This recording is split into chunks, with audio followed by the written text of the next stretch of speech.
Hi అండి అందరికీ welcome back to my channel Priya vlogs అండి. అందరూ ఎలా ఉన్నారు? బాగున్నారా? ఎలా ఉన్నారో కమెంట్ సెక్షన్లో కమెంట్ చేయండి. మేము కూడా చాలా చాలా బాగున్నామండి. మీరు కూడా బాగుండాలి, అందులో మేము ఉండాలని మనస్ఫూర్తిగా కోరుకుంటున్నాను.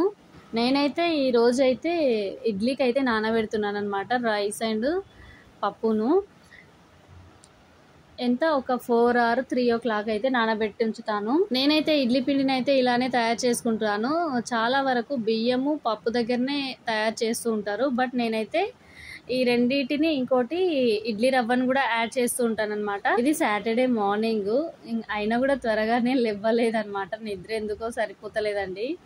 సో అందుకనేసి అయితే లేటే అయ్యింది. సో అయినా కూడా ఇంకా ఆమెకైతే లంచ్ బాక్స్ అయితే ప్రిపేర్ చేస్తున్నాను.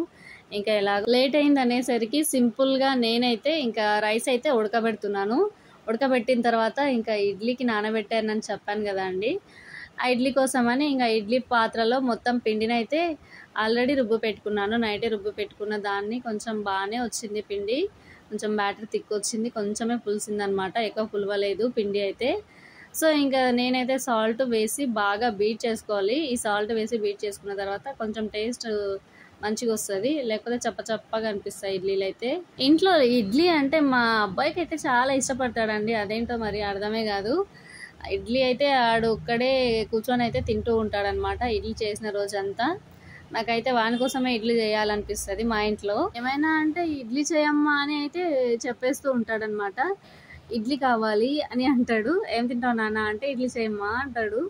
సో అందుకనేసి అయితే ఇంకా ఆయన కోసం అని ఒక వీక్లీలో ఒక 3 days అన్నా మా ఇంట్లో ఇడ్లీ ఉంటుంది అనమాట. ఇంకా ఇడ్లీ అయితే వేసేస్తున్నానండి. ఇంకా మా పాప అయితే ఇంకా లేయలేదు. నేనైతే ఇంకా ఇడ్లీలు పెట్టి ఆమెనైతే లేపుదామని అయితే చూస్తున్నాను. ఇంకా అప్పటికి ఆమె విసుగించుకుంటుంది అనమాట. బుజ్జగించి లేపాల్సి వస్తుంది తప్పకుండా. బుజ్జగించకపోతే లేచి మళ్ళీ మారం చేసి ఆ ఏడుపులు వినలేమండి. సో అందుకనేసి అయితే మనమే కొంచెం అడ్జస్ట్ అయ్యి ఉండి కొంచెం మంచి మాటల దగ్గర లేపితే వాళ్ళే లేస్తూ ఉంటారనమాట. మ్యాక్సిమం అయితే పిల్లల్ని ఈ వేళను లేపితే కరెక్ట్ అని నేను అనుకుంటున్నాను అనమాట. ఇక అప్పటికైతే రైస్ అయితే అయ్యిందనమాట. రైస్ అయ్యింది. ఇంకా పాపని లేపుదామనేసి అయితే లేపడానికి అయితే ట్రై చేస్తున్నాను. ఇంకా ఆమె అయితే లేస్తుందా, చాలా మారం చేస్తుంది. ఇంకా అప్పట్లోపు ఒకసారి అయితే పిలిచాను, పలికింది. మళ్ళీ కాసేపు పడుకుంటానైతే చెప్పేసింది అనమాట. అంతలోపు చట్నీ అన్న ప్రిపేర్ చేద్దామనేసి ఇంకా చట్నీ ప్లానింగ్ అయితే చేసుకుంటున్నాను. ఇంకా చట్నీ చేసిన బంగారు తల్లి అయితే ఇంకా ఫాస్ట్గా రెడీ అయ్యి ఇంకా ఇడ్లీ తినేసి వెళ్తుంది అనేసి అయితే మళ్ళీ బ్రేక్ఫాస్ట్ కోసం ఆమె ఆగడం టైం వేస్ట్ అనేసి అయితే ఇంకా ఆమెనైతే ఆమె ఇష్టం అనేసి అయితే లేపిన తానే మెల్లిగా లేస్తుంది అనేసి అయితే. ఆ తర్వాత నేనైతే ఒక కడాయి పెట్టుకొని చట్నీ ప్రాసెస్ అయితే చూపిస్తాను చూడండి. ఒక కడాయి పెట్టుకొని పల్లీలు వేసి వేయించుకుంటాను. వేయించుకున్న పల్లీలలోనే ఇంకా ఆయిల్ ఏం వేయను. ఆయిల్ వేయకుండానే ఇలా పచ్చిమిర్చి అయితే వేసేసి దానిలోనే కలిపేస్తూ ఉంటాను. వేగిన తర్వాత ఇంకా దానిలోనే ఆనియన్స్ కూడా వేసి వేయిస్తాను.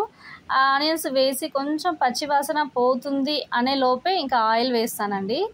ఆయిల్ వేసి కలిపేసుకోవాలి. కలిపేసుకున్న తర్వాత ఇంకా ఆయిల్ వేసిన తర్వాత కొంచెం వేయించుకున్న తర్వాత కొంచెం లైట్గా అంత కలర్ వచ్చేస్తుంది అనమాట.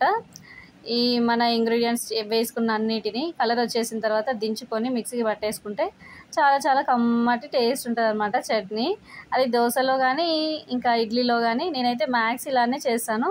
చాలా టేస్టీగా అనిపిస్తుంది అండి ఇలా చేస్తే. ఇక మా పిల్లలకైతే చప్పగా ఉన్న రోజు అయితే బాగా చట్నీ తినేస్తూ ఉంటారు. ఇంకా ఇవాళ అయితే కొంచెం కారంగా తయారైందనమాట. కారం అనేసి అయితే అంటున్నారు. పక్కన పెట్టేస్తున్నారు. ఓన్లీ ఇడ్లీసే తింటున్నారనమాట ఇవాళ. ఇక మా అమ్మాయి అయితే బ్రేక్ఫాస్ట్ అయితే తింటుంది అనేసి అయితే ఇంకా టమాటా రైస్ అయితే కలిపేశానండి.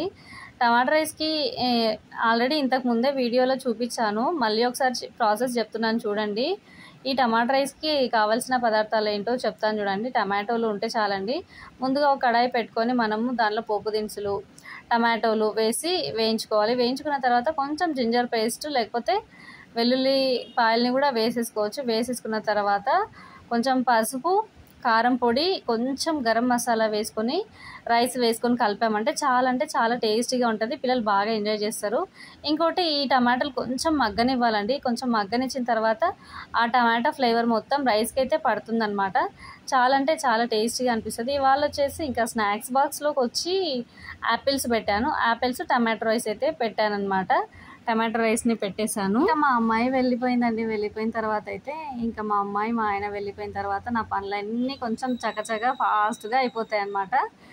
ఇంకా తర్వాత అయితే ఇంకా నేనైతే ఫ్రెష్ అప్ అయ్యాను. ఇంట్లో పని మొత్తం చేసేసుకొని ఫ్రెష్ అప్ అయ్యానండి. ఫ్రెష్ అప్ అయిన తర్వాత దేవుడికి అయితే నైవేద్యం అయితే చేస్తున్నాను. ఈ నైవేద్యము చేసేటప్పుడు పాలు విరగకుండా చూపిస్తాను చూడండి. ఇంతకుముందు వీడియోలో కూడా మళ్ళీ నేను చెప్పాను, మళ్ళీ చెప్తున్నాను. ఒకవేళ మిస్ అయిన వాళ్ళు ఉంటే మళ్ళీ చెక్ చేసుకోండి ఒకసారి. బెల్లం వేస్తే పరమాన్నం కానీ ఏ ఇతర స్వీట్లు కూడా పగిలిపోతాయి కదా. సో పగిలిపోకుండా ఇలా చేసుకుంటే మాత్రం పాలు ఏమీ విరిగిపోవండి. ముందుగా అయితే మనం రైస్ని పప్పుని కడిగి కొంచెం ఉడకనించుకోవాలి. ఉడకనించుకున్న తర్వాత అందులోనే పాలు వేసేసేయాలండి. పాలు వేసేసిన తర్వాత మనకు సరైన కన్సిస్టెన్సీలో రైస్ పప్పు అయితే ఉడుకుతుంది. ఉడికిన తర్వాత ఇంకా మనం బెల్లం వేసుకోవాలి. తగినంత బెల్లం, మనం ఎంత క్వాంటిటీలో తీసుకుంటున్నామో అంతే క్వాంటిటీలో కొంచెం బెల్లంని కూడా తీసుకోవాలి. బెల్లం తీసుకున్న తర్వాత అది కూడా దీనిలో వేసిన తర్వాత మనకు బెల్లం ఆల్రెడీ కరిగిపోతుంటుంది. ఇలా కలుపుకున్న తర్వాత మనం ఇలాచి పౌడర్ కానీ ఇంకా మనకు మామూలుగా కర్పూరం దొరుకుతుంది కదా అండి, అంటే తినే కర్పూరం, అది వేసుకున్నామంటే కొంచెం ఇంకా టేస్ట్ అయితే బ్రహ్మాండంగా ఉంటుంది. అంతా కుక్ అయిన తర్వాత బ్రౌన్ కలర్ వచ్చేస్తుంది అనమాట.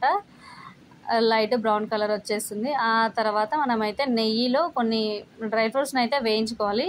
వేయించుకొని ఇలా వేసేసుకుంటే అయిపోతుందండి. స్వీట్లో చాలా టేస్టీగా ఉంటుంది. పాలైతే అస్సలు విరగవు. ఇంకోటి టేస్ట్ అయితే చాలా అద్భుతంగా ఉంటుంది. పరమాన్నం అయితే దేవుడికి చాలా ఇష్టం అనమాట ఈ పరమాన్నము. అసలు ఈ పువ్వు ఏంటో స్పెషల్గా కాసిందండి.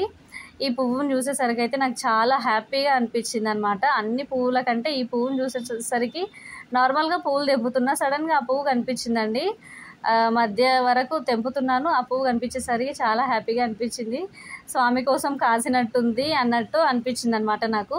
ఇవాళ నేను ఏంటంటే చెప్పబోయే 45 రూపీస్లోనే నేనైతే 7 వారాల పూజ చేశాను. అదే స్వామివారికి, అదేనండి శ్రీ వెంకటేశ్వర స్వామికి 7 వారాల పూజ అయితే చేసేస్తున్నాను. అది ఎలా అంటే పూజ సామాన్లు అన్నీ మనము అన్నీ అవైలబుల్గానే ఉంటాయి. స్వీట్కి కావాల్సిన పదార్థాలు ఇలా చిన్నగా మన దగ్గర ఎంత ఉందో అంతవరకే మనము పూజ చేసుకోవచ్చండి. మెయిన్గా ఇలా చేసుకోవడం వల్ల మనకు భక్తి ఒకటి ఉంటుంది, మనం అనుకున్నది నెరవేరుతుంది. మనసులో ఏది అనుకున్నా అది నెరవేరుతుందండి పక్కాగా. సో అందుకని మనకు అదే కావాలి పర్టికులర్గా అని అనకుండా మన దగ్గర ఉన్న వాటితో చేసుకోవచ్చు, ఈజీగా చేసుకోవచ్చు, సింపుల్గా చేసుకోవచ్చు అండి. ఒక 45 రూపీస్లో అయితే ఈ వారం అయితే పూజ అయితే కంప్లీట్గా అయిపోయిందనమాట. అంతే ఈజీగా నేనైతే చెట్టు కాసిన పువ్వులే తీసుకొచ్చిన. ఇంకోటి నాకు కావాల్సింది ఏంటంటే ఇంకా మామూలుగా అన్ని ఇంగ్రీడియంట్స్ ఇంట్లోనే ఉన్నాయి. ఇంకా బెల్లం ఒక్కటే లేకునిండి అనమాట. బెల్లము మిల్క్ అయితే తీసుకొచ్చుకోవాలి, అది ప్రసాదం చేయడానికి అనమాట. ఇంకా పూజ గది చూసారా ఎంత మిలమిలాడిపోతుందో. ఇంకా పువ్వులతోటి అంతా వెంకటేశ్వర స్వామి అయితే చాలా అంటే చాలా అందంగా అనిపిస్తున్నారు. అందరు దేవుళ్ళు అయితే సూపర్గా ఉన్నారు. సింపుల్గా ఇలా చేసేసుకుంటానండి. నేనైతే 7 వారాల పూజ ఇలానే చేస్తాను. ఒకవేళ మీరు చేసుకోవాలంటే తక్కువ బడ్జెట్లోనే కూడా చేసుకోవచ్చు. బట్ కోరిక నెరవేరుతుందా, అన్నీ పెడితేనే నెరవేరుతుందని ఒక నమ్మకం అయితే ఉండకుండా మన దగ్గర ఎంత ఉన్నా అంతే వాటితోటి చేసుకుంటే మాత్రం తప్పకుండా అనుకున్నది నెరవేరుతుందండి. ఉండేది మన మనస్తత్వాన్ని బట్టే ఉంటుంది ఏదైనా. సో మీరైతే వీడియో నచ్చితే తప్పకుండా లైక్ చేయండి, సబ్స్క్రైబ్ చేసుకోవడం మర్చిపోకండి. మరెన్నో వీడియోస్ కోసం ఎవ్వరు సబ్స్క్రైబ్ చేసుకుంటలేరు, లైకులు కొడతలేరండి. కొంచెం సపోర్ట్ చేయండి అబ్బా ఛానల్ని. ఓకే గాయ్స్, వీడియోని మొత్తం చూసినందుకు నా ధన్యవాదాలండి. థ్యాంక్స్ ఫర్ వాచింగ్ అండి. బై బాయ్ అండి అందరికీ.